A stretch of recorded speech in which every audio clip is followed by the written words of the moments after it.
Muy buenos días. Iniciaremos nuestro curso de electrónica de potencia definiendo lo que es la electrónica de potencia.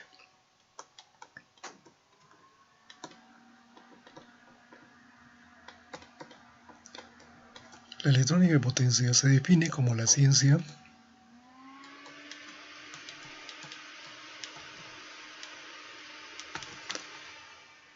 que se dedica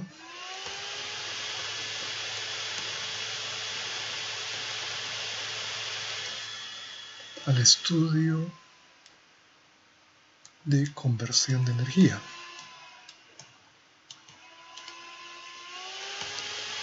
Utilizando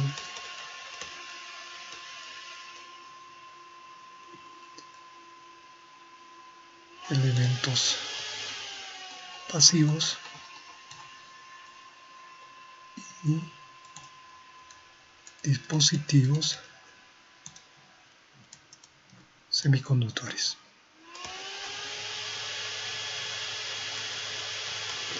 Estos dispositivos semiconductores están trabajando en la región de computación, es decir, van a abrir y cerrar el circuito. Como ejemplo, tenemos un sistema de conversión de energía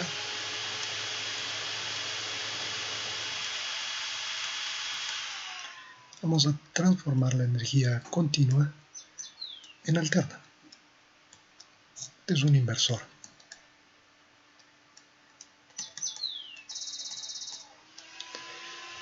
Entonces vamos a tener como entrada una tensión continua. Y como salida vamos a tener una tensión alterna. La salida puede alimentar un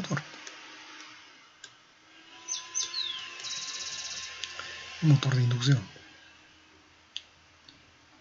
Este motor trabaja a un voltaje eficaz y a una determinada frecuencia. Estos parámetros son controlados. En la entrada, para generar la continua, podemos tener, por ejemplo,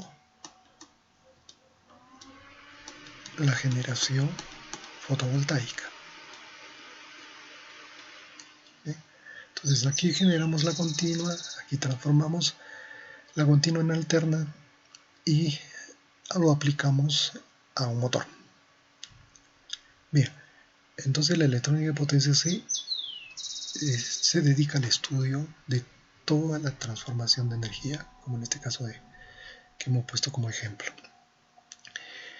Para poder desarrollar este tipo de conversión, nosotros necesitamos tener conocimiento de los dispositivos semiconductores. Entonces el curso se ha dividido en tres partes. La primera parte consiste en el estudio de los dispositivos semiconductores. La segunda parte consistirá en los rectificadores. Y la tercera parte vamos a ver los conversores de corriente alterna. Bien, entonces vamos a empezar a desarrollar nuestro curso conociendo los dispositivos estudiando los dispositivos semiconductores. Bien, aquí he preparado unas transparencias que se les va a hacer llegar a todos ustedes en PDF, donde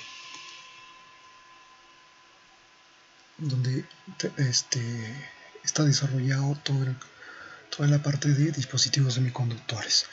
Bien, iniciamos.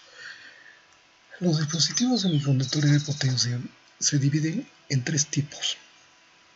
El primer tipo son aquellos dispositivos que no tienen control. Por ejemplo, tenemos los diodos.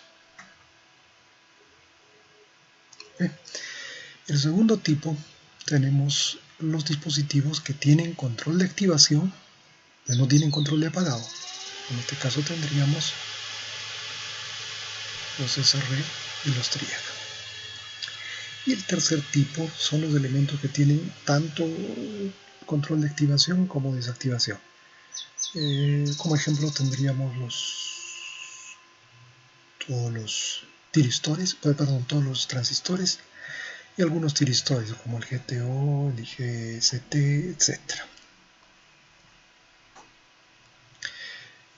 Entonces, nosotros en esta primera parte vamos a tocar todos estos elementos, vamos a estudiarlos, tanto su funcionamiento como sus características, su tipo de fabricación, etcétera, etcétera, sus modelos matemáticos, para poder aplicarlo luego en la conversión de energía de potencia, energía eléctrica. Entonces empezaremos a estudiar los diodos. ¿Okay?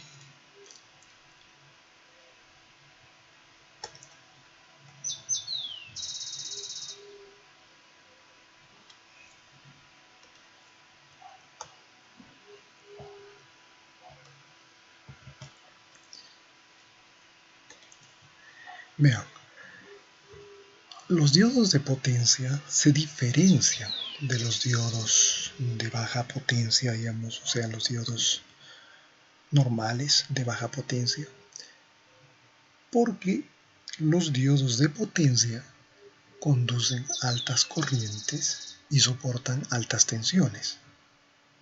Esa es la diferencia, ¿no? Un diodo de potencia y un diodo normal. Entonces, para que un diodo soporte altas tensiones y conduzca alta corriente, necesitamos diseñarlo de otra manera. Entonces, veamos. Esta fórmula nos permite calcular, aquí está, el voltaje inverso de una unión PN. Este voltaje inverso entonces va a estar dado por la siguiente ecuación. Phi sub C, que es el potencial de contacto de la unión. Omega sub 0 vendría a ser el ancho de la zona de agotamiento, también se le conoce como zona de carga espacial de la unión PN, cuando no está con tensión, es decir, no está polarizado ni en directa ni en inversa. Y EDD viene a ser el campo eléctrico máximo soportado por la unión antes de su rompimiento. Esos son los términos de esta fórmula. Bien, aquí en esta fórmula tenemos que bueno, vamos a pasar mejor a describir la fórmula aproximada, el cálculo aproximado del diodo, del voltaje máximo del diodo. Entonces, veamos, aquí tenemos una aproximación de la fórmula anterior. Entonces, aquí tenemos otros parámetros, como verán. El primer parámetro podríamos identificarlo como E, que es la constante dieléctrica del semiconductor. Aquí tenemos los parámetros Na y Nd, vienen a ser las densidades de los elementos aceptores y de los elementos donadores con la que el semiconductor ha sido dopado. Esto ya ha sido definido anteriormente. Y Q viene a ser la carga eléctrica del electrón. Ok. Ahora, veamos. Aquí necesitamos que este voltaje sea elevado. Tengamos unas tensiones elevadas, porque es un diodo de potencia, tiene que soportar tensiones de miles de voltios. Entonces, ¿qué es lo que tendríamos que hacer aquí para que este valor sea un valor elevado. Vamos a analizar la ecuación. El campo eléctrico soportado por la unión Pn, el campo eléctrico máximo, el límite, es una constante. Es una constante. Y es más o menos alrededor de 300.000 voltios o 200.000 voltios. 200.000 voltios por centímetro. Ese es el valor de para el silicio, ¿no? Lo tenemos en cuenta. Todo lo vamos a analizar para el silicio, dado que el silicio es el que se utiliza con mayor frecuencia en la construcción de diodos de potencia. Bien, aquí tenemos otro parámetro que es la constante dieléctrica. Es una constante. Esta constante dieléctrica tiene como valor para el silicio 1.05 por 10 a la menos 12 faradios por centímetro. ¿Ok? Y como sabemos, la carga eléctrica del electrón es 1.6 por 10 a la menos 19 coulomb, ¿no es cierto? Eso ya se conoce. Entonces veamos, constante, que lo único que nos queda por variar son las densidades de dopaje del diodo. Bien, entonces vamos a suponer que el dopaje Na de átomos aceptores sea mucho mayor al voltaje de átomos donadores. Si eso sucede, entonces esta expresión de acá arriba se convertiría simplemente en Na. Este Na con este Na se anula. Y nos quedaría que el voltaje de rompimiento máximo del diodo es aproximadamente la constante dieléctrica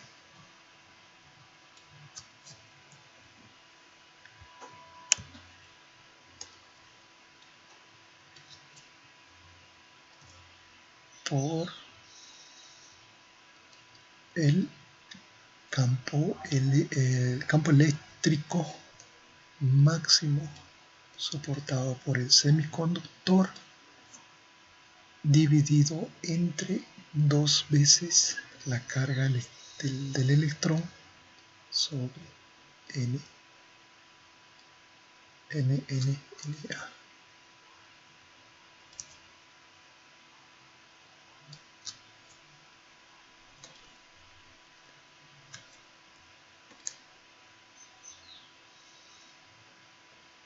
ND, ¿no? ND, correcto, está bien. Veamos, entonces tendríamos nuestra fórmula de esta manera. Nuevamente, constante. Entonces, pues nos queda simplemente poder variar la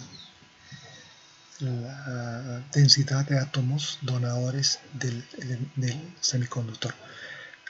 Entonces, cuanto menor cantidad tenemos, el voltaje va a ser mayor. Cuanto mayor cantidad de dopaje tengamos, el voltaje va a ser menor. Entonces lo que se hace es bajar el dopaje del elemento, de los elementos donadores en el semiconductor para elevar las tensiones a niveles a mayores valores. Entonces, eso es lo que vamos a hacer aquí. Ya sabemos por qué razón se tiene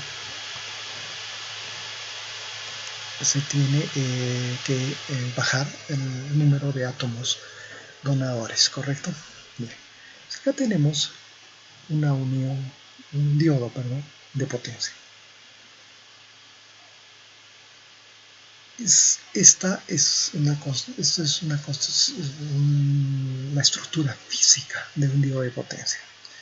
El ánodo, cátodo, veamos. Aquí habíamos quedado que necesitamos que los átomos donadores sean mucho menor que los átomos aceptores. Por lo tanto, vamos a contaminar esta región con átomos donadores, por ejemplo, con 10 a la 14 átomos donadores por centímetro cúbico. Y la región de P va a estar con un nivel de 10 a la 19. Entonces estamos cumpliendo la relación de que es mucho mayor. Luego se coloca un substrato, este substrato de átomos donadores que tiene el mismo valor que los átomos, que el tipo P. Este vendría a ser el tipo N+, el tipo P+, tiene la misma cantidad de contaminación de átomos, y esta zona donde los átomos son menores, debido a la fórmula, es la zona epitaxial. Epi viene de epitaxial. Esta zona que se ha introducido a un diodo normal se conoce como la región de arrastre. Esta zona va a tener un espesor omega D. ¿Bien? Esta zona nos va a indicar cuánta tensión va a soportar el diodo. Dado que el ancho de la zona de la región de arrastre, que es omega D, va a ser función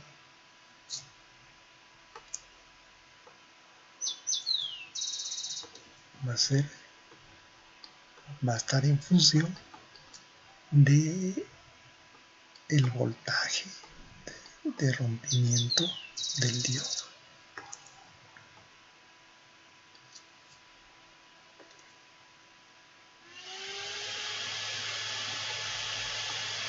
Bien. Entonces, eso es lo que sucede en los diodos de potencia. También son conocidos estos diodos como PIN. PIN. Diodos PIN. Esto es, tendremos una colorcito.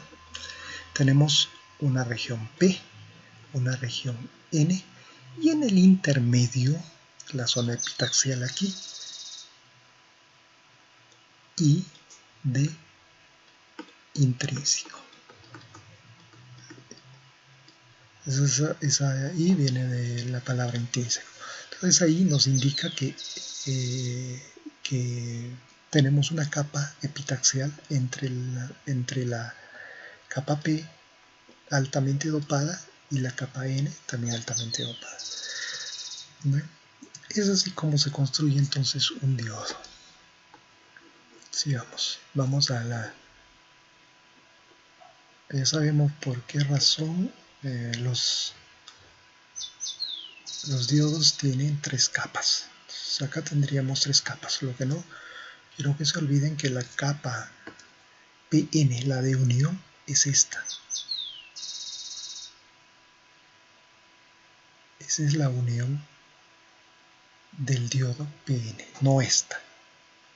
Esta no, esta es la zona de sustrato, con la zona tienen la misma carga, o sea, está dopado con los mismos elementos donadores, solo que uno es de mayor dopaje y el otro es de menor. Pero la unión PN es esta que les acabo de mostrar. Bien. Seguimos.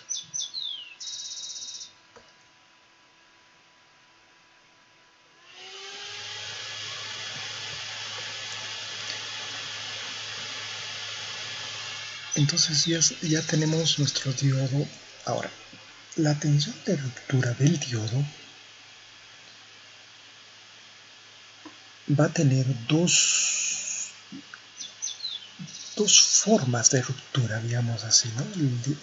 El diodo que acabamos de escribir se va a romper de dos maneras. O sea, el voltaje que soporta, el voltaje inverso se va a determinar de dos tipos. El primero es conocido como non-punch through, NPT. Estos diodos, punch through es en español significa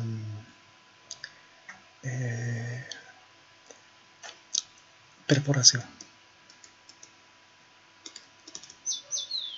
Entonces este es un diodo que no tiene perforación, sin perforación. Y los diodos PETI son los diodos punch through, ¿no? Punch through son los diodos de perforación. Entonces tendremos esos dos tipos de diodos. ¿A qué se refiere eso de perforación y no perforación? Veamos primero el caso de NPT. Regresamos a nuestra página anterior para explicarles cómo es el diodo NPT. Veamos. Si nosotros polarizamos al diodo, el ánodo colocamos esto estamos hablando de los polarización inversa. Entonces el ánodo tiene que ser negativo y el cátodo positivo. ¿Qué sucede con la unión PN? Lo que sucede es que está en polaridad inversa, es decir, los huecos aquí, ¿no? Los de carga eléctrica positiva son atraídas por esta tensión, son atraídas hacia el ánodo, mientras que los electrones, que son las cargas mayoritarias aquí, son atraídas hacia el cátodo. De manera que la zona de agotamiento, la zona de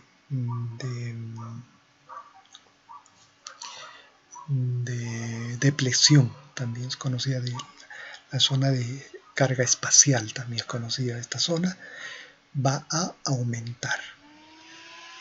Inicialmente vamos a suponer que era de este tipo, sin la tensión. A esto hemos llamado nosotros, o sea, el ancho de esta zona, cuando no tenemos tensión, hemos llamado el W0.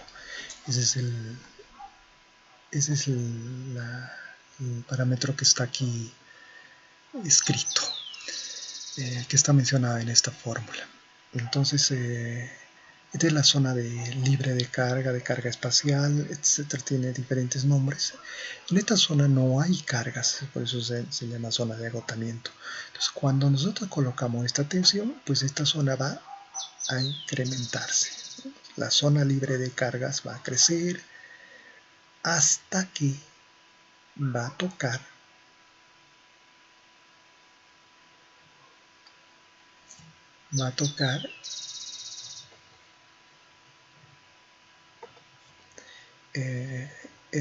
la unión N más, N menos. No sobrepasa, toca. Ese tipo de diodo se denomina NPT.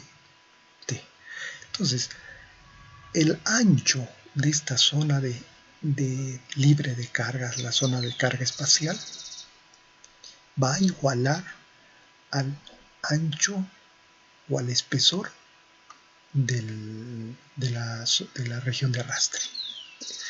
Ese es el caso del diodo NPT. Entonces, tendríamos que, para el caso de un NPT, para que trabaje, porque si ustedes llegan al diodo a ponerle una tensión de manera que llegue esta zona de libre de cargas, llegue a tocar este punto, entonces el diodo entraría en zona de avalancha. y simplemente por los efectos por ionización térmica se rompería. Entonces, para que trabaje este diodo necesitamos que en la zona de depleción, vamos a llamar omega,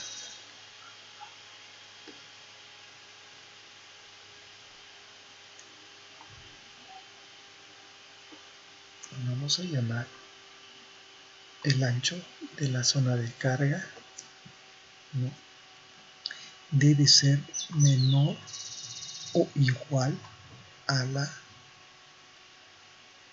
ancho de la región de arrastre. O sea, el ancho de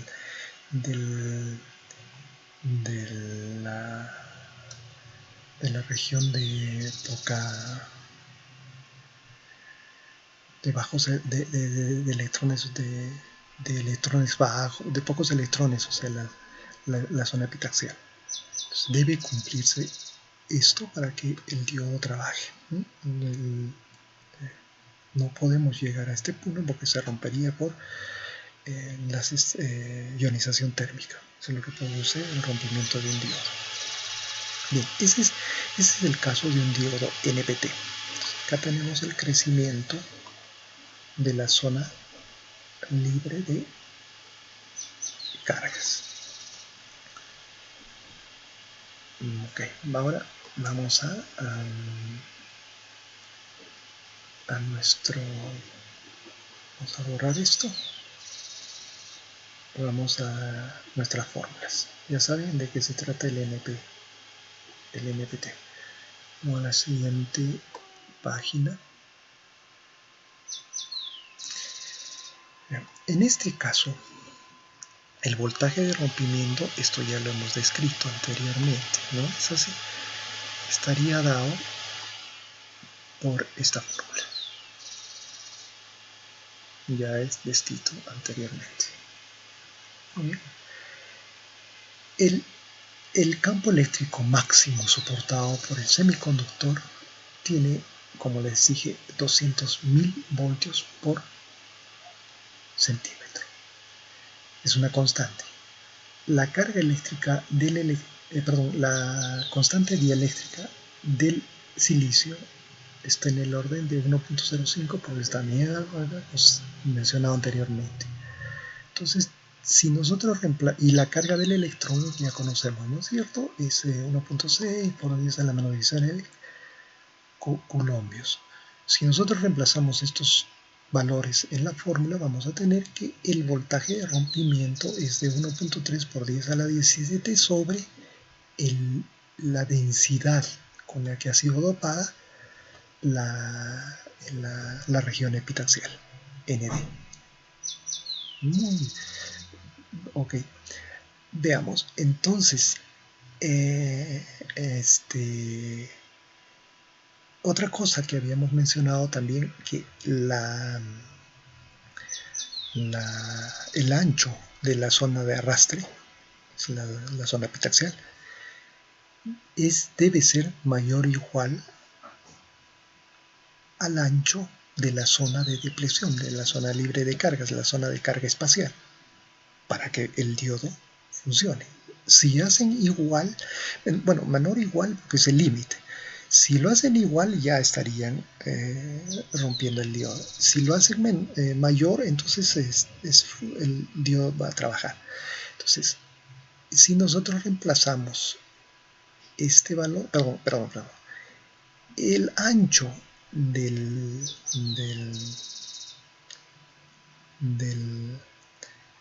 la zona libre de cargas se puede aproximar mediante esta fórmula. Viene a ser 2 veces el voltaje máximo de rompimiento del diodo dividido entre el campo eléctrico.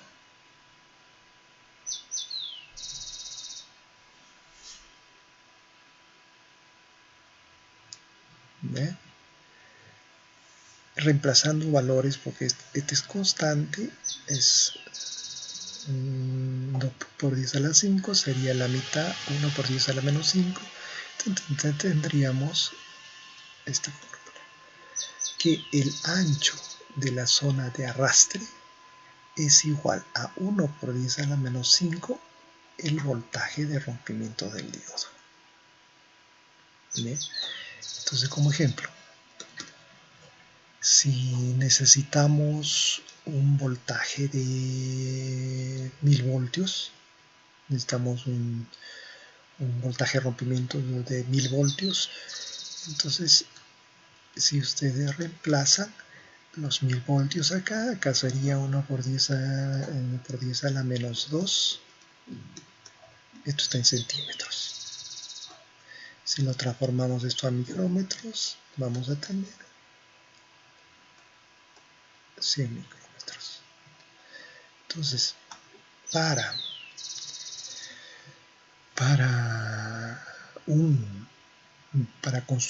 obtener un diodo de 1000 voltios requerimos una región de arrastre de 100 micrómetros.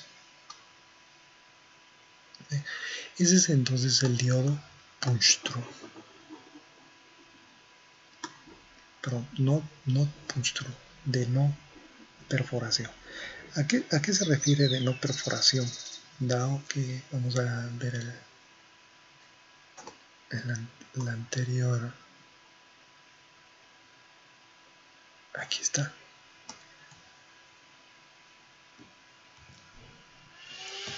Se refiere a no perforación dado que la capa libre, la carga espacial, la capa de agotamiento llega a este punto, pero no llega a pasar el substrato N+. Significa que no hay una perforación. Y entonces tenemos el otro tipo de diodo en el que tenemos una perforación. Bien, vamos a ver cómo funciona el diodo de perforación. Entonces, el diodo de perforación, su voltaje máximo de rompimiento no es no produce esta capa libre, la carga espacial, esta capa de agotamiento no es producida por un tipo PT, para un diodo tipo PT. Se puede incrementarse el voltaje máximo de rompimiento. Puede seguir entonces incrementándose este voltaje de rompimiento. Al incrementar este voltaje de rompimiento máximo de ruptura, esta capa va a crecer.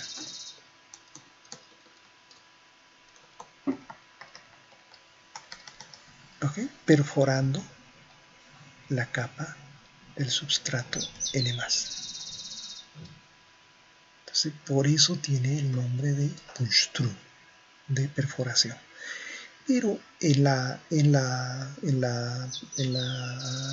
realidad no existe este tipo de perforación.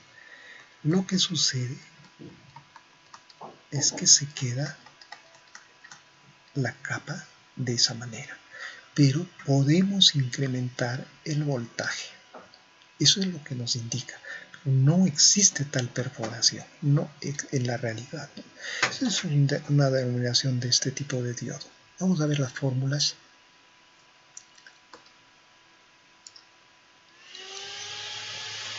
Aquí están. Para el diodo tipo PT. Vamos a borrar nuestra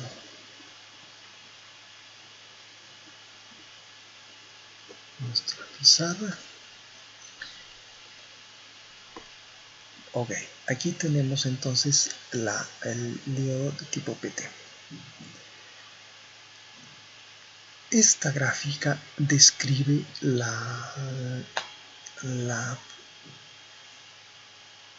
forma como el campo eléctrico está dispuesto en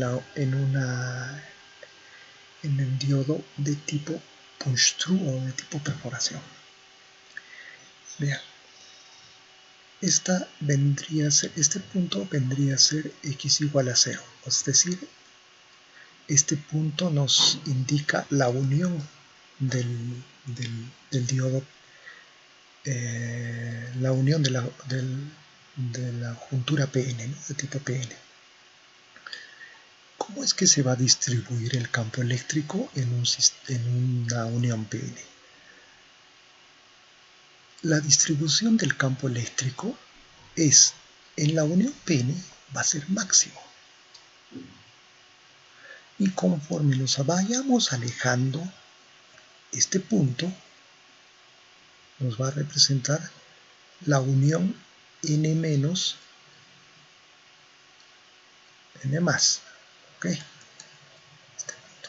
Conforme nos vayamos alejando, el campo eléctrico va a ir disminuyendo.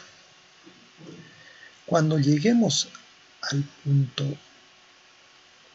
N menos N más, el campo eléctrico va a tomar su mayor valor. Es la constante que hemos estado viendo, de 200.000 voltios por segundo, perdón, por centímetro. Entonces, como vemos, a partir de ese punto viene un segundo campo eléctrico, dado que nosotros vamos a aumentar el voltaje inverso. Al aumentar el voltaje inverso, el campo eléctrico va a aumentar, lógicamente, ¿no? Pero como ha llegado a su máximo valor, no puede aumentar esa intensidad de campo eléctrico, porque es el valor máximo que puede tomar el semiconductor. Si aumenta, entraría a la zona de avalancha, o sea, por ionización térmica se genera la zona de avalancha y lógicamente el rompimiento del diodo. Entonces este campo eléctrico no puede aumentar y se mantiene constante. Entonces toda esta parte de aquí viene a ser la zona de perforación. Pero como ven, no hay un crecimiento del campo eléctrico, sino simplemente se mantiene constante. ¿Ve? Entonces, este es en forma gráfica. Esto es en forma gráfica lo que ocurre en un diodo de tipo PT. Vamos a las fórmulas. El campo eléctrico es calculado mediante la siguiente fórmula. Carga eléctrica del electrón, densidad de los átomos donadores por el ancho de la zona de arrastre, de la región de arrastre, dividido entre la constante dieléctrica. Okay. La tensión en esa región, la tensión, ustedes saben que el área proporcionada por el campo eléctrico nos va a dar la tensión en esa región. ¿No es así? Entonces, simplemente para encontrar el valor de la tensión B1 vamos a encontrar el área de nuestro triángulo, que vendría a ser la base es omega D, por altura, que vendría a ser E1 ya está definida anteriormente, sobre 2. Entonces acá tendríamos la tensión en la región de arrastre. Ahora vamos a la región de perforación.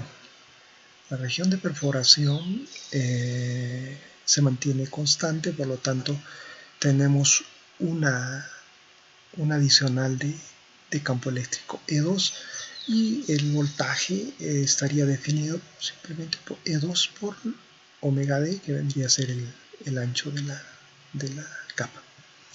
Y tenemos nuestra tensión de B2. Bueno, vamos directamente a esta fórmula. El rompimiento va a ser la suma de las dos tensiones, ¿no es así? La suma de las dos tensiones. Entonces vamos a reemplazar estos dos valores, reemplazando estos valores, este sería más. Reemplazando estos dos valores tendríamos esta fórmula, el rompimiento el voltaje de rompimiento, el voltaje máximo de ruptura del diodo. Esta fórmula anterior puede aproximarse por esta de aquí, donde este segundo término es despreciable, es mucho menor a este primer término, dado que el campo eléctrico en el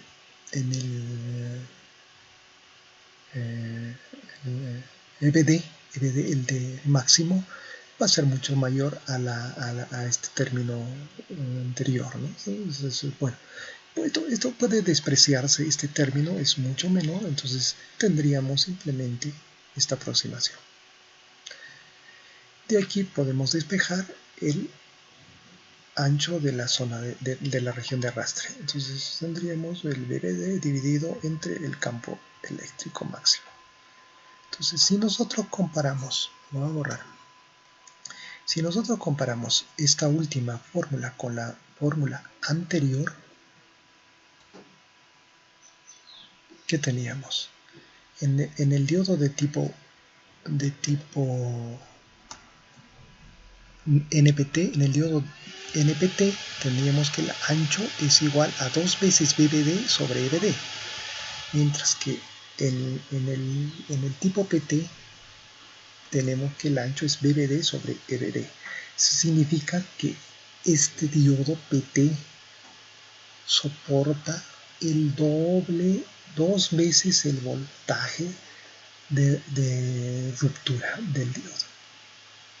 O sea, el mismo diodo, una construcción física del mismo diodo, el diodo PT soporta 2 veces la tensión de rompimiento del diodo NPT. Esa es la diferencia entre ambos diodos. Ok, sigamos. Vamos a la siguiente página.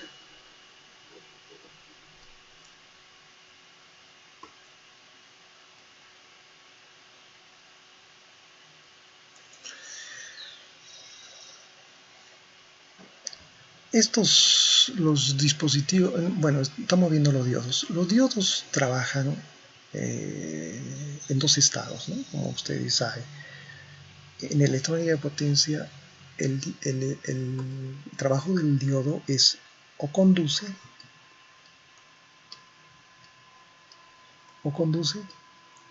o no conduce. Es decir, el diodo está polarizado o en directa o en inversa. Básicamente trabaja como un interruptor. Cuando está conduciendo está cerrado y cuando no está conduciendo está abierto. Ese es el trabajo de un diodo. Entonces, cuando está conduciendo el diodo, o sea, está cerrado el dispositivo, tenemos una corriente aquí, vamos a tener pérdidas.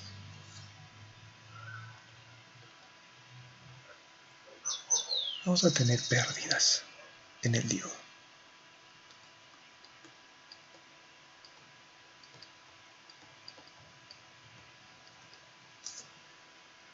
Vamos a tener pérdidas en el diodo.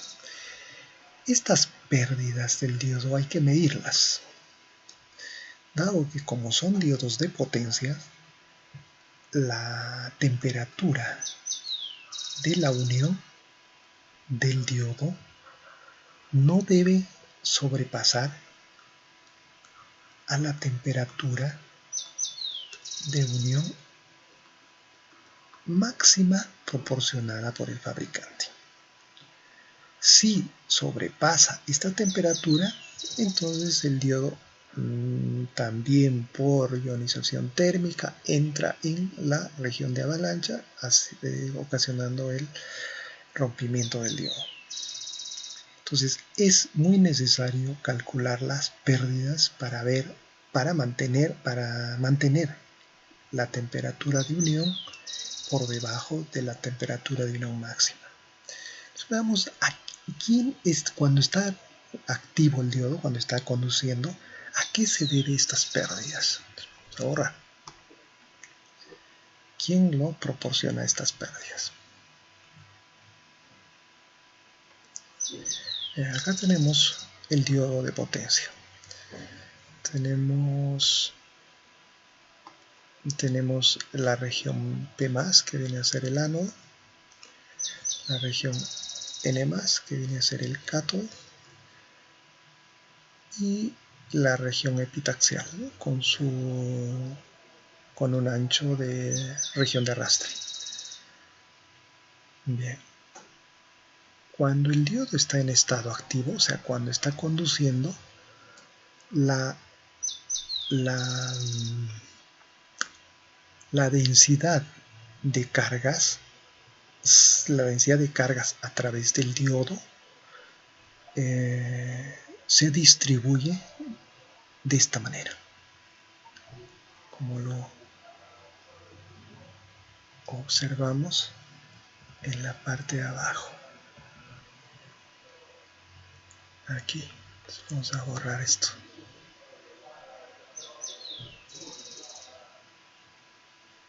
Bien. Va a ser distribuida de esta manera.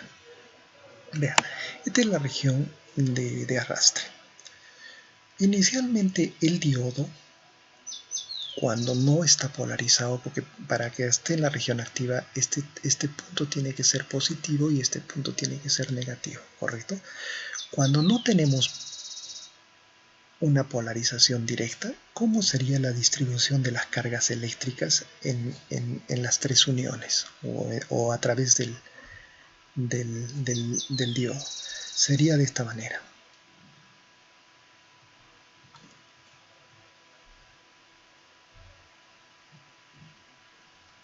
Pocas cargas a través llegan a la región de unión. Este tipo de cargas son denominadas excedentes. Portadores, pocos portadores excedentes llegan a la zona de unión y no hay conducción. Esto no existe. Conforme vamos aumentando la tensión de polarización directa, entonces esto va aumentando y la región de arrastre va generando este tipo de cargas. O sea, aquí vamos a poner así, no existe conducción. Esto se va distribuyendo de esta manera. Aumenta la tensión y la distribución va a ser de esta manera. Aumenta la tensión y la distribución va a ser de esta manera. Cuando sucede esto, cuando ya tenemos una distribución casi lineal de las cargas de excedentes en el diodo, es que ya está el diodo conduciendo corriente. La corriente va de ánodo a cátodo. Bien. Ya tenemos una corriente conduciendo. Más o menos para un diodo, vamos a borrar esto. Más o menos para un diodo con una carga de 10 a la 14, la densidad de carga epitaxial, con una carga aquí de 10 a la 17, ¿no? 17 es lo que habíamos puesto, perdón, 10 de la 17. Y acá también, este es el P+, este es el N+. No tenemos esa distribución. La distribución de cargas excedentes a través de la región de arrastre se va a incrementar cuando está conduciendo el diodo hasta 10 a la 16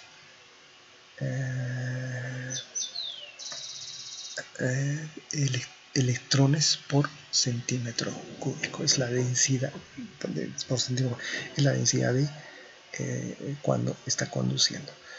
Bien, entonces aquí podemos observar,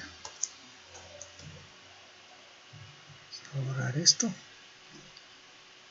que la corriente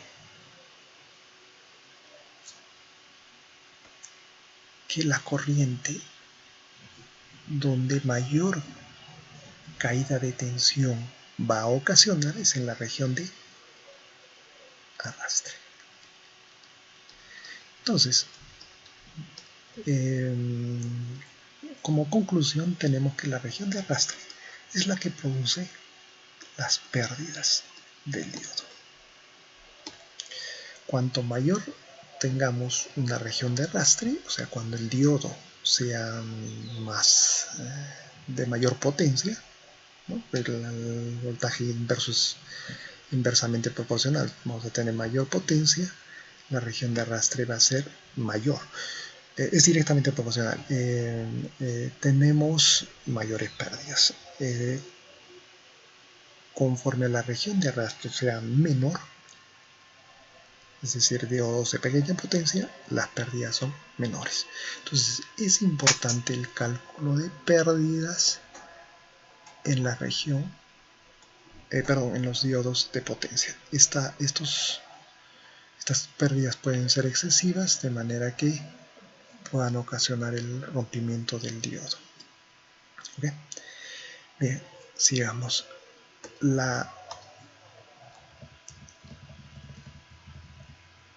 Cuando está conduciendo el diodo, cuando tenemos esta distribución de cargas a través del diodo, la corriente del diodo, vamos a volver acá a colocar esa corriente en directa, IF y forward, se puede calcular con esta fórmula. Q es la carga eléctrica del electrón, mu sub n y mu sub p son las movilidades tanto de los electrones como de los huecos. Na es la densidad de portadores aceptores. A es la sección transversal del diodo y BD vendría a ser la tensión que va a caer en la región de arrastre. Omega D es la longitud de la zona de arrastre. ¿Ok? Sigamos.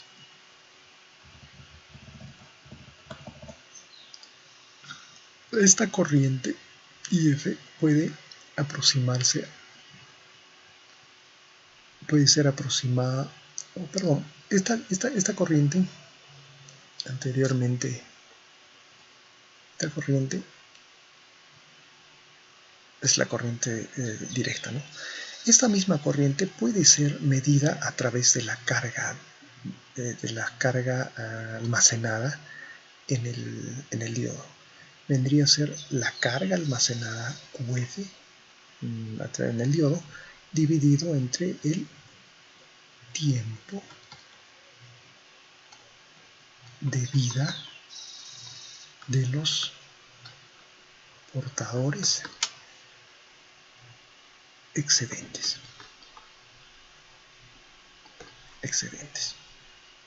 Bien, si tendríamos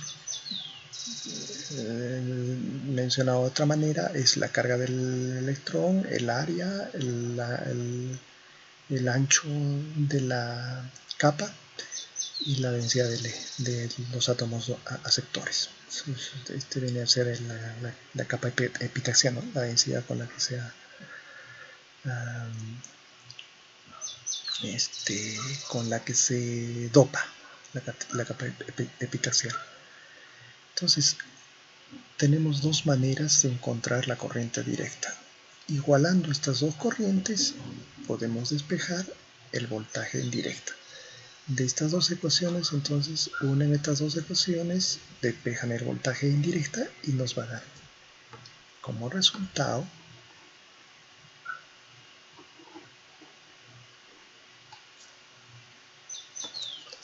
tenemos que el voltaje indirecta va a ser el ancho de la capa al cuadrado dividido entre la movilidad del electrón y la movilidad del hueco, la suma de las dos movilidades multiplicado por el tiempo de vida útil de los portadores excedentes. ¿Ok? Ya tenemos entonces calculado nuestro voltaje del diodo. Cuando está conduciendo el diodo, no se olviden, cuando el diodo está conduciendo va a caer un voltaje V sub D a través de la región de arrastre. Ese voltaje V sub D es este que acabamos de calcular y está dado por esta fórmula. Okay. Ahora, el voltaje que cae a través de todo el diodo no es solamente el voltaje que cae en la capa de arrastre, sino tiene que sumarse al voltaje que cae en la unión del diodo. Ese voltaje es conocido como BJ. Ese voltaje de la unión de un diodo, voltaje de unión de un diodo, varía, se acuerda, ¿no? En los diodos pequeños de baja potencia en 0,7, etcétera, en los diodos de germanio 0,3, menor, etcétera. Ese es el voltaje. Entonces hay que sumar este voltaje de la capa de arrastre, porque esta capa de arrastre, esta región de arrastre, los diodos normales no los tienen, no tiene. En el caso de los diodos de potencia se incluye esta capa de arrastre debido para que soporte mayores tensiones y potencias. Eso ya se explicó. Entonces, estamos calculando el voltaje que ha caído cuando está conduciendo el diodo en la capa de arrastre. Entonces tengo que sumar a la unión, al voltaje de unión del diodo, y tendríamos el voltaje total del diodo cuando el dispositivo está conduciendo. Esta tensión de unión es calculada mediante esta fórmula ya conocida que viene a ser la fórmula del diodo, ¿no? Esta es conocida, aquí la corriente está en función de, bueno, podemos ponerla de esta manera. La corriente en un diodo es igual a la corriente de saturación multiplicado por E a la menos carga del electrón por voltaje dividido entre K por T, la constante de Boltzmann, por la temperatura menos 1. Esa es esta fórmula, solo que aquí está dado en J, o sea, en densidad de corriente. Pero es la misma. Entonces, mediante esta corriente o esta densidad de corriente se puede calcular la unión que cae en la capa en la unión BD, ¿no? Que vendría a ser este término. Se despeja de ahí y obtienen el BJ. Esta tensión de unión, como les indiqué, varía de 0,7, 0,3, etc. Eso depende de la construcción del diodo, también de la temperatura, ¿no? Okay. Bien, borremos.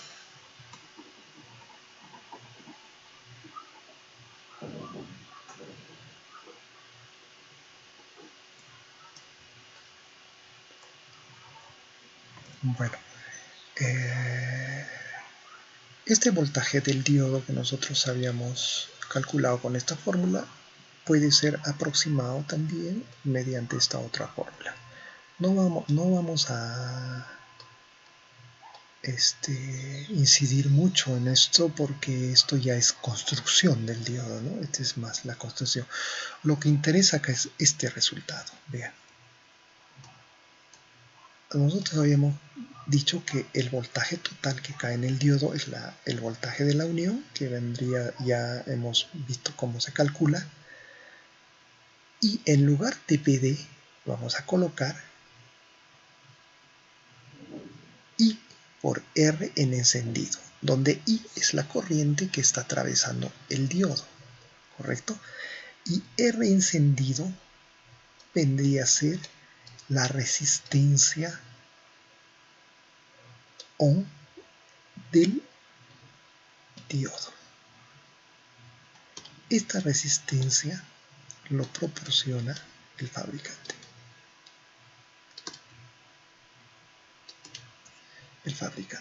Eso es importante. Entonces, si nosotros en la hoja de datasheet vemos, obtenemos este valor y podemos calcular el voltaje que cae y con ese voltaje calcular las pérdidas del diodo. Eso es importante. Entonces acá está todo el cálculo de pérdidas cuando el diodo está en la región activa. O sea, cuando está conduciendo. ¿Qué pasa cuando no conduce el diodo? También existen pérdidas, existen, pero son despreciables. No tienen la misma dimensión que cuando está conduciendo. Entonces se desprecian ese tipo de pérdidas. Estas pérdidas son elevadas. Estas son las que hay que calcular. Siguiente.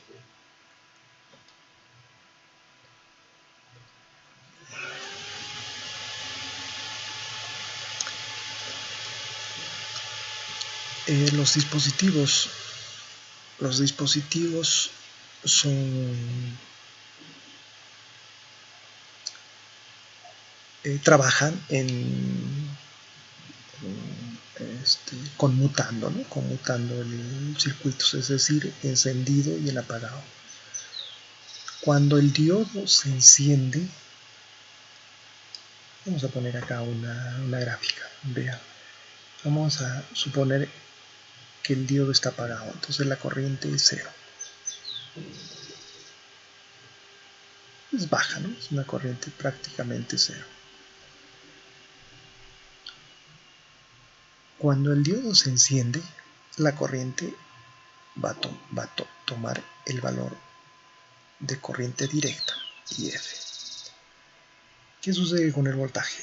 Cuando la corriente es 0, el voltaje es el voltaje de reversa. Está en el diodo, ¿no? Está cayendo el voltaje reversa. No hay corriente. Está abierto el diodo. Y cuando se enciende, este voltaje cae aproximadamente a 0, ¿no? Es el voltaje que hemos calculado anteriormente, a 0. Entonces, aquí tenemos la conmutación. A esto se denomina conmutación del diodo. Esto es cuando el diodo va a encenderse.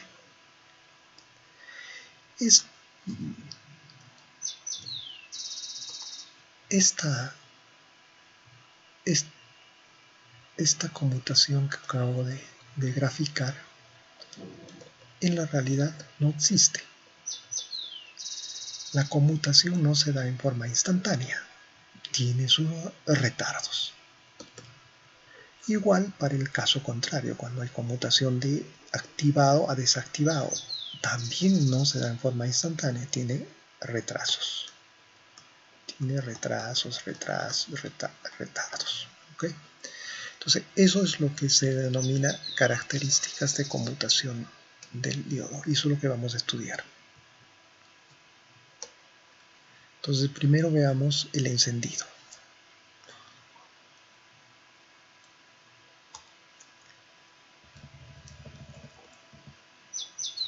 ¿Qué es lo que ocurre en el encendido? Aquí tenemos el encendido de un diodo. Esto ocurre en dos tiempos, en el tiempo T1 y en el tiempo T2. Antes del tiempo T1 el diodo está apagado, la corriente es 0. Antes del tiempo T1 el diodo está apagado, el voltaje es VR, es el voltaje en reversa. En el tiempo T1 el diodo se enciende, es decir, empieza a aumentar la corriente en el diodo, ¿no? Vamos a encender el diodo, entonces empieza a aumentar la corriente. Este aumento de la corriente es a una velocidad DIF de T, o sea, aumenta a la velocidad de IF, corriente directa. Esta velocidad de aumento de la corriente se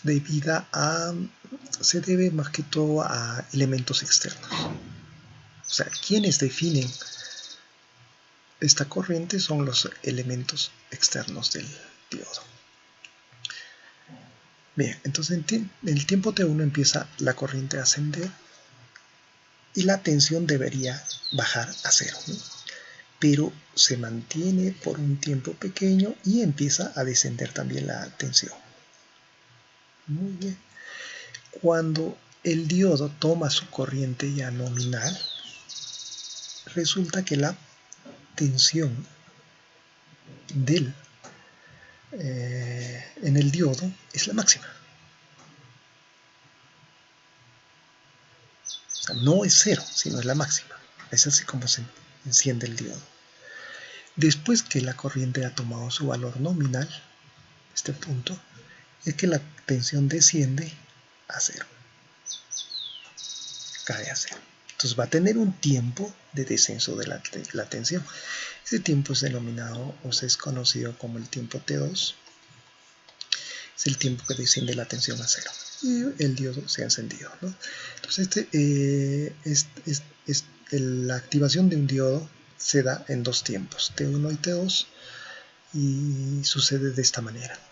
Ya les dije, el cálculo de potencia de este diodo sería el producto de esta corriente por esta tensión, y el área nos va a dar la potencia media perdida cuando se activa el diodo, ¿no? Pero este tipo de pérdidas es despreciable, por lo tanto no se hace ningún cálculo al respecto. Entonces vamos a borrar esto, pero es así como se enciende un diodo. Vamos al apagado. El apagado es más importante del diodo.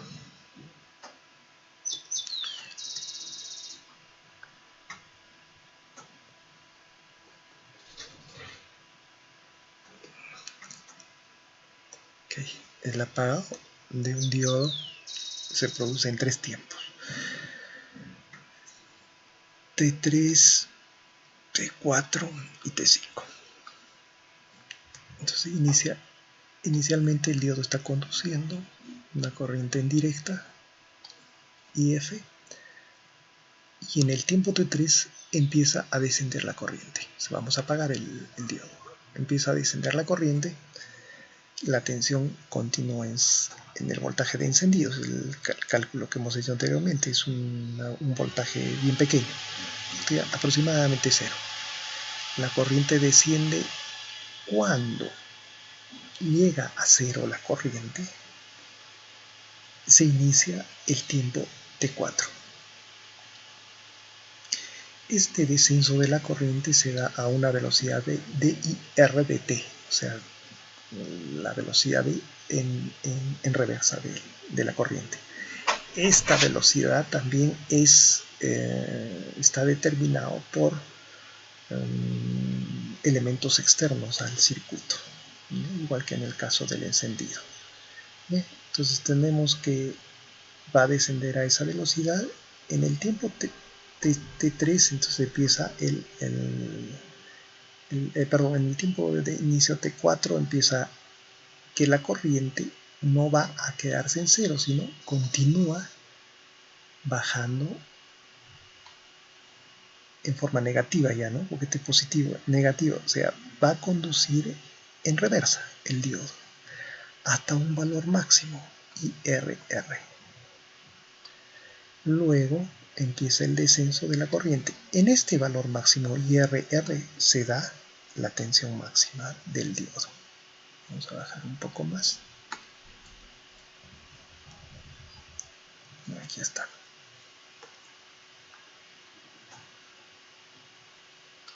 ¿Okay? Se da la tensión máxima del diodo. Y luego, esta tensión es la que se conoce como BRR, voltaje en reversa del diodo, máxima, ¿no? Máxima.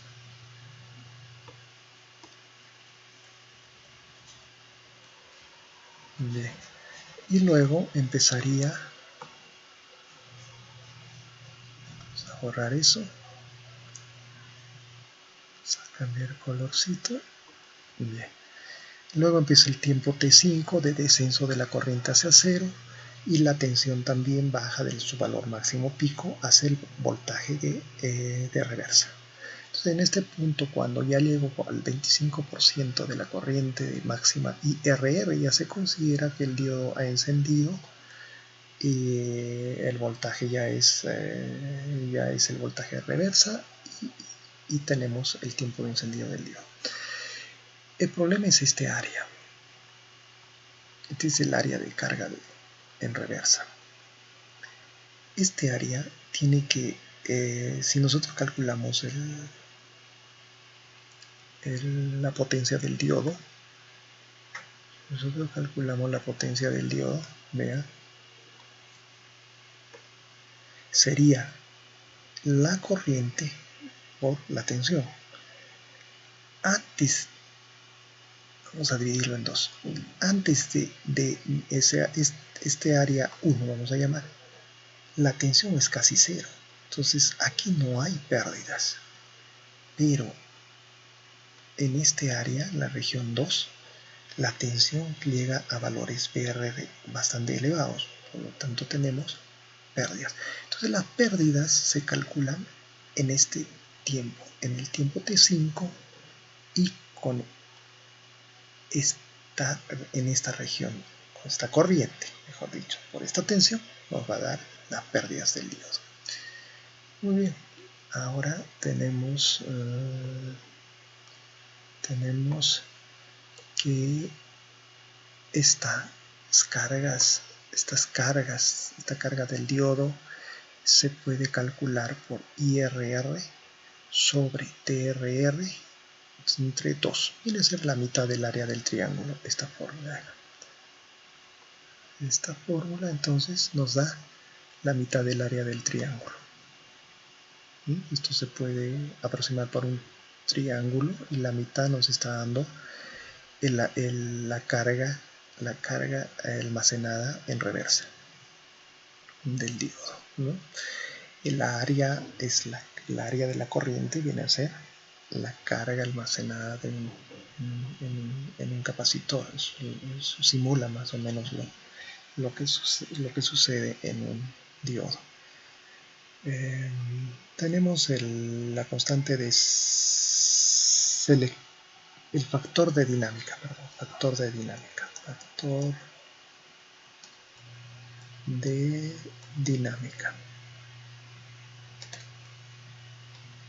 El factor de dinámica va a ser la relación de T5 sobre T4. Normalmente el factor de dinámica es menor que 1. ¿Ya?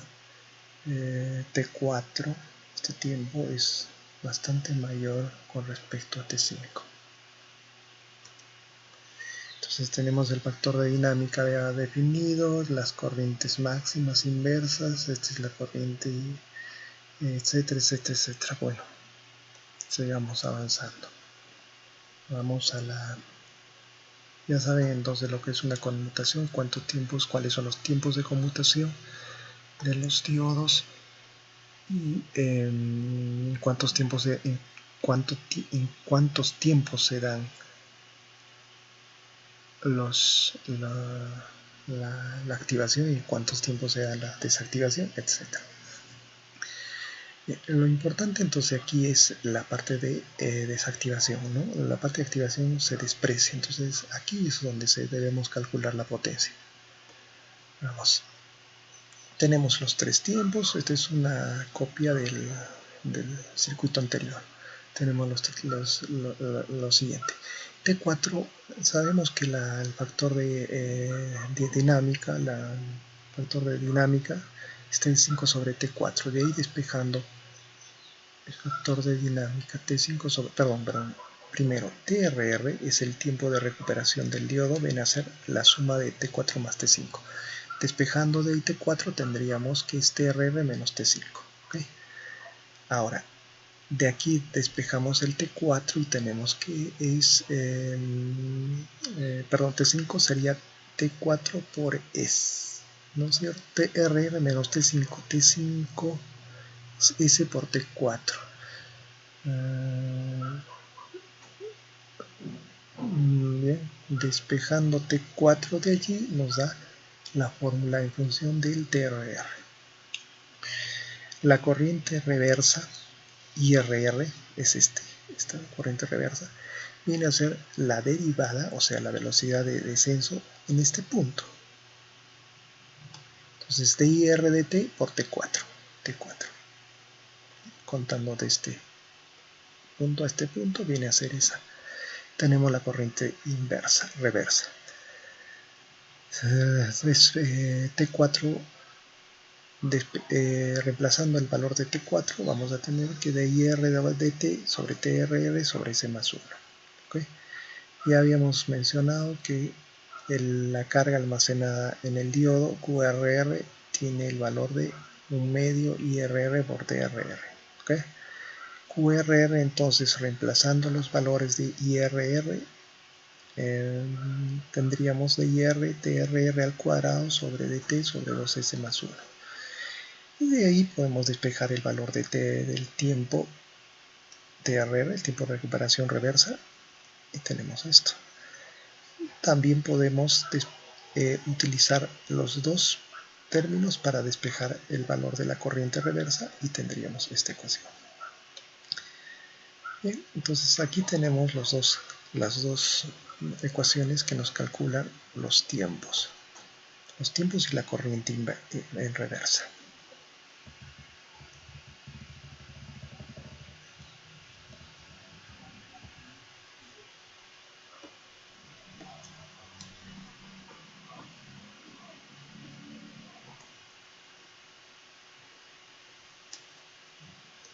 Bien. QF es la carga almacenada cuando está conduciendo el diodo. QF. Esa carga almacenada viene a ser la corriente por el tiempo de vida útil de las cargas excedentes. Eso ya se ha definido anteriormente. S habíamos quedado que es normalmente menor que 1. Entonces, si nosotros colocamos en lugar de QRR, QF, y en lugar de, y el S lo despreciamos, dado que es menor a 1, vamos a obtener estas dos ecuaciones. Y vendrían a ser ecuaciones obtenidas del caso anterior, asumiendo estos dos valores. Se coloca menor porque este valor QRR es menor que QF. Si nosotros estamos reemplazando este valor aquí, entonces lógicamente este término va a ser mayor a este otro calculado, ¿no? Igual para este caso. Bueno, el tiempo de vida útil, tau, de los portadores excedentes tiene esta fórmula. La movilidad de los electrones, la suma es esa, constante, aproximadamente para el silicio. El tiempo de vida útil también se puede calcular por 4 por 10 a la menos eso, por el voltaje de rompimiento al cuadrado. Entonces, reemplazando estos valores, podemos obtener estas dos últimas fórmulas de tiempo de recuperación reversa en función del voltaje de rompimiento, la corriente directa que está circulando y la velocidad con la que desciende la corriente. Igual para el caso del IRR se tiene la fórmula en función del rompimiento de la corriente indirecta en la que estaba circulando y la velocidad de descenso de la corriente. Esas fórmulas entonces nos sirven para calcular las pérdidas en el diodo cuando está pérdidas por conmutación, ¿no? Por conmutación. Las pérdidas por conmutación cuando se activa el diodo son despreciables. Las pérdidas cuando se desactiva se calcula de esta manera. Sigamos.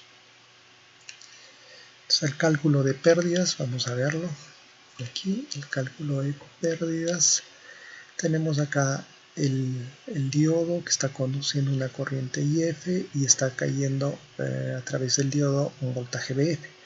Se puede modelar al diodo mediante una resistencia RT, ya lo hemos visto. Esta resistencia es la resistencia interna del diodo, es proporcionada por el fabricante, RO. Y este es el voltaje de la unión, de la juntura, ¿no? Eso es lo que habíamos visto. Entonces, si reemplazamos este modelo, la potencia dada en conducción del diodo va a estar dado este voltaje VTO multiplicado por la corriente media IF más el RT multiplicado por la eficaz al cuadrado. Bien, la corriente eficaz que está circulando en el diodo al cuadrado. Esas serían las pérdidas por conducción. También tenemos las pérdidas por conmutación. Las pérdidas por conmutación solamente se dan para el caso de desactivación del diodo. Y para ello tenemos estas dos fórmulas aproximadas.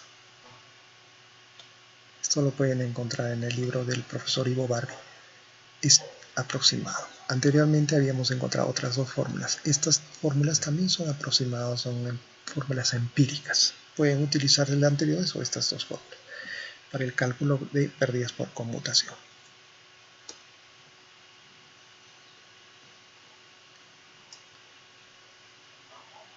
Sigamos.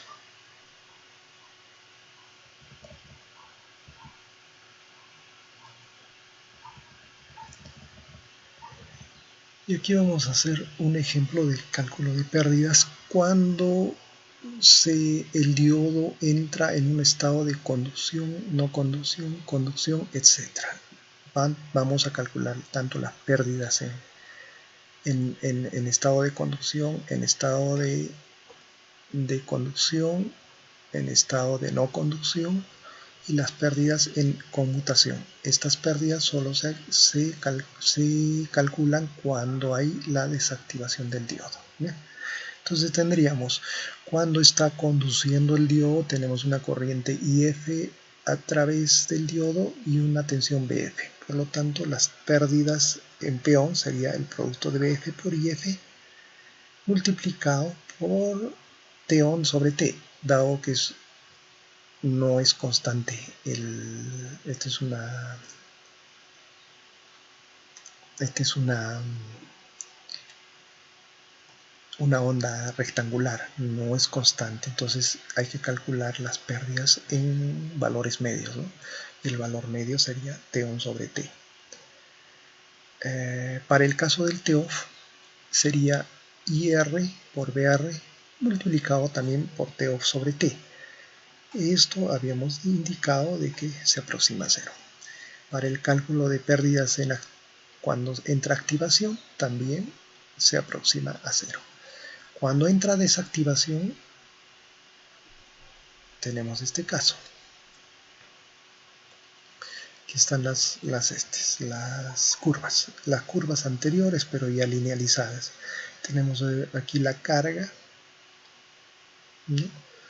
El voltaje en reversa, y se puede aproximar de esta manera la potencia. Entonces sería la corriente por la tensión, que vendría a ser esto, y la potencia de conmutación media también, dado que esto ocurre a una frecuencia dada, ¿no? No es constante la pérdida, solamente es a una frecuencia dada. Entonces ya habíamos hablado de esto, vendría a ser las pérdidas por conmutación, viene a ser el área multiplicado por BR. Este área es la mitad de TRR medios por IRM dividido entre 2 por el periodo, y tenemos las pérdidas en función de la carga. Eso se vio anteriormente. Entonces, pérdidas por conmutación va a ser el QRR, es la carga almacenada en el diodo, por BR, el voltaje en reversa, multiplicado por la frecuencia de la onda. ¿A qué frecuencia va a estar conmutando el diodo? Pérdidas por conmutación. Las pérdidas totales entonces van a ser la suma de la suma de todas las pérdidas, ¿no? Esto se aproxima a cero. Entonces van a ser la suma de estas dos pérdidas. Eso es importante, les dije, calcular. Vamos a continuar avanzando. Entonces, cálculo de pérdidas.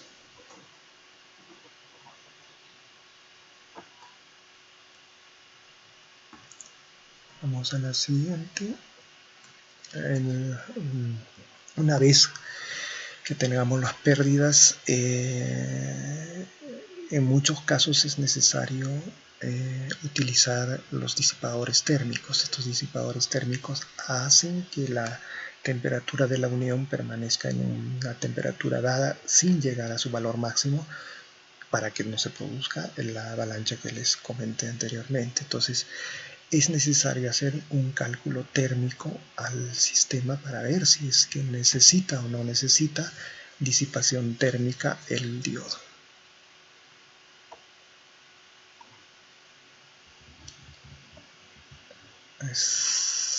Veamos, entonces tenemos acá el dispositivo, que es nuestro diodo. Internamente tenemos la unión. La unión va a trabajar a una temperatura TJ, esa se denomina temperatura de la unión. Luego tenemos otra temperatura, esta es la cápsula, ¿no? Entre la unión y la cápsula vamos a tener otra temperatura, y entre la cápsula y el ambiente tenemos otra temperatura. Entonces tenemos tres temperaturas, la unión de la cápsula y del ambiente. Nosotros calculamos la potencia que el diodo consume. Eso ya lo hemos visto anteriormente, la potencia en conducción, en conmutación, todo eso. Bueno, ustedes calculan esa potencia. Esa potencia tiene que transferirse al medio ambiente, ¿no? Tiene que transferirse. Entonces la transferencia de esta potencia al medio ambiente es a través de la unión de la cápsula y recién al medio ambiente. Este no tiene radiador, no tiene disipador.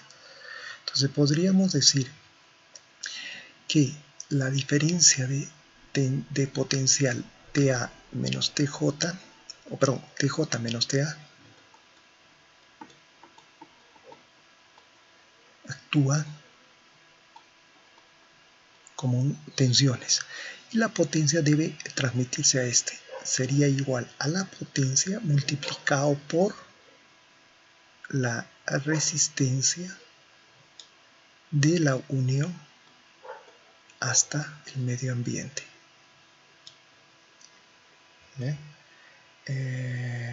Esa es la forma como se transmite esa potencia.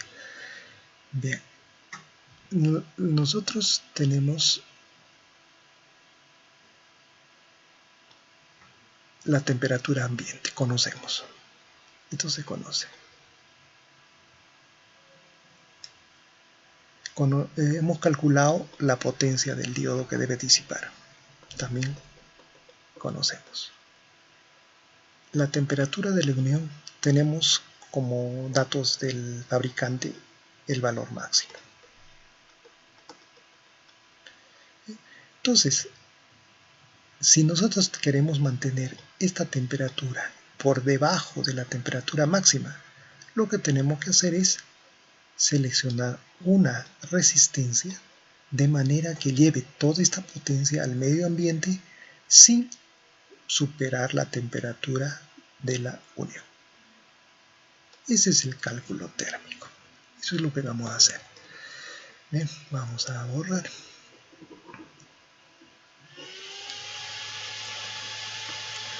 Y acá tenemos el equilibrio térmico, es lo que les acabo de escribir con las resistencias. Entonces, acá tenemos las resistencias. La resistencia térmica de la cápsula al el source, este viene a ser el radiador o el disipador, más la resistencia del disipador al medio ambiente debe ser menor a la resistencia de la cápsula al medio ambiente. Eso debe cumplirse para que toda la disipación de la potencia se lleve a efecto por estas resistencias y no por estas. ¿Ya? Eso es lo que vamos a lograr. Sigamos.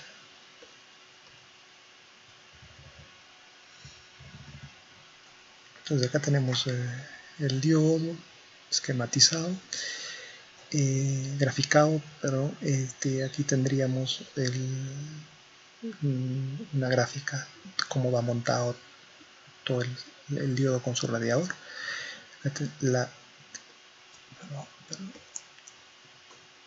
Tenemos la temperatura de la unión. Esta es la cápsula, va a estar a una temperatura dada, la cápsula. Este es el radiador. El radiador va a estar dado a una temperatura de sourcing, le llaman esto. Y este es el medio ambiente, que va a estar a una temperatura dada también. Entonces acá tenemos gráficamente cómo están distribuidas las temperaturas. Bien. El caso sin radiador, o sea, sin disipador, tenemos la potencia que debe ser disipada desde la unión hasta el ambiente. Esta potencia va a pasar a través de la resistencia de la unión a la cápsula, más, como no hay disipador, de la cápsula al medio ambiente. Esas dos resistencias tienen que atravesar esa potencia. Si esa potencia es elevada, multiplicada por estas dos resistencias elevadas, y esto ya conocemos, nos puede dar una temperatura elevada, de manera que se puede dañar el diodo. Ahora vamos a colocar un radiador. Colocamos el radiador, tenemos la potencia del diodo, la temperatura de la unión. Entre la temperatura de la unión y la de la cápsula no hay modificación, siempre vamos a tener una resistencia aquí, ¿no? Luego, entre la cápsula y el medio ambiente, vamos a colocar un radiador, un disipador térmico. Este disipador térmico radiador va a tener una resistencia de la cápsula al disipador RTH y del disipador al medio ambiente RTH-SA. La suma de estos dos nos va a dar ya la temperatura final. Es decir, estas dos resistencias térmicas tienen que ser mucho menor. Vamos a borrar. Esta resistencia debe ser mucho mayor a la suma de estas dos resistencias, para que la potencia que viene por aquí atraviese esta resistencia y en lugar de irse por este camino, vaya por este. De manera que si estas resistencias son pequeñas, entonces la disipación de potencia va a ser a través de, o va a ser menor, ¿no? Va a ser menor, ¿no? que a través de esta otra resistencia que es mucho mayor. Bien.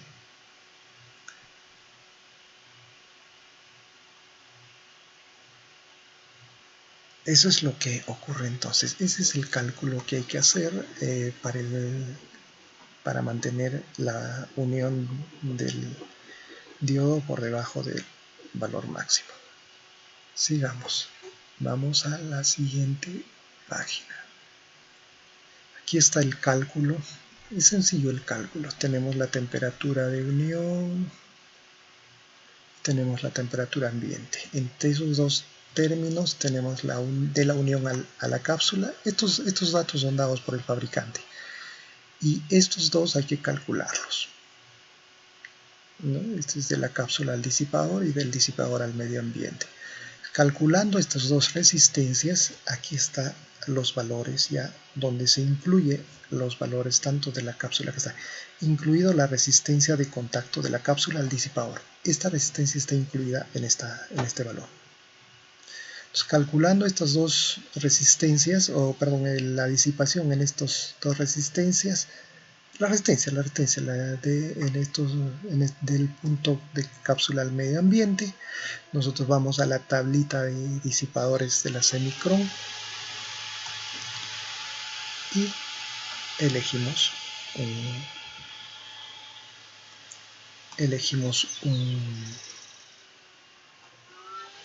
un disipador. Bien, supongamos que la resistencia nos dé la resistencia térmica necesaria para que tengamos una conducción mínima de potencia, nos dé, digamos, 5 vatios por 5 grados centígrados por vatio. 5 la resistencia térmica está en grados centígrados por vatio, nos dé 5. Entonces nosotros elegimos un disipador que sea menor a 5 grados por vatio, que sería 3.8, y se nos da el Semicron SKN para el diodo SKN26, el disipador K3M6. De esa manera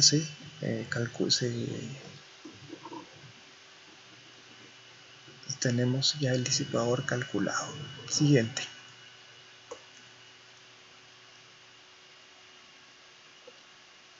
Acá con esto terminamos.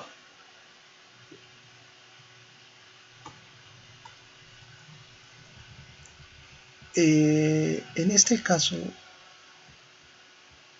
el diodo no está permanentemente en conducción. El caso anterior era para cuando el diodo estaba permanentemente en conducción, ¿no? Es el cálculo térmico para mantener la temperatura de unión por debajo.